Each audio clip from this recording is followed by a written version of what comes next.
झारखंड के एक छोटे से स्टेशन पर एक अफवाह है प्लेटफॉर्म 7 के बारे में। सरकारी रिकॉर्ड में ऐसा कोई प्लेटफॉर्म मौजूद नहीं है।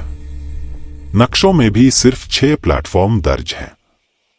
लेकिन लोकल लोग कसम खाकर कहते हैं कि आधी रात के बाद जब धुंध इतनी गहरी हो जाती है कि सिग्नल लाइटें भी गायब हो जाए, तभी प्लेटफॉर्म 7 दिखाई देता है। राघव स्टेशन का नाइट गार्ड था। बेचारा गरीब, थका हुआ और ओवरटाइम के पैसों के लिए मजबूर। उसे भूत प्रेत पर विश्वास नहीं था। 17 नवंबर 2013 की रात उसके सुपरवाइजर ने उसे स्टेशन के सबसे दूर वाले हिस्से में गश्त लगाने भेजा, जहां 12:30 के बाद कोई नहीं जाता। ठीक रात के 1:12 पर राघव ने ट्रेन की आवाज सुनी। यह नामुमकिन था। आखिरी ट्रेन रात के 11:15 पर निकल चुकी थी। फिर भी वह आवाज की दिशा में बढ़ा। धुंध के बीच उसे एक प्लेटफॉर्म उभरता हुआ दिखा, जैसे परछाइयां धीरे धीरे पक्की चट्टान में बदल रही हों। एक जंग लगी बोर्ड धीरे से चमका। प्लेटफॉर्म 7।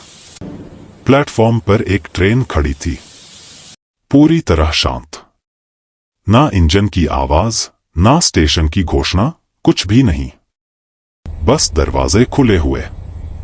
डिब्बों के अंदर बैठे लोग बिल्कुल स्थिर थे, आंखें खुली हुई, बिना झपके।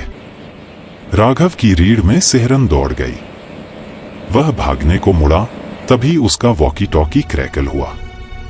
गार्ड राघव, एक शांत आवाज बोली, आखिरी डिब्बा चेक करो। उसके पैर जैसे खुद ब खुद चलने लगे।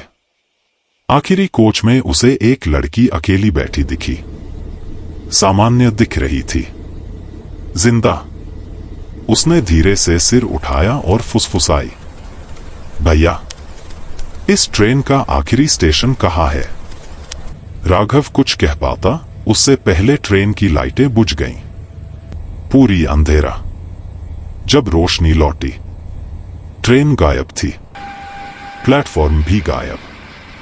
सिर्फ राघव खड़ा था, खाली पटरियों पर, कांपता हुआ, पसीने में भीगा हुआ। सुबह उसने पूरी घटना बताई। सुपरवाइजर का चेहरा पीला पड़ गया।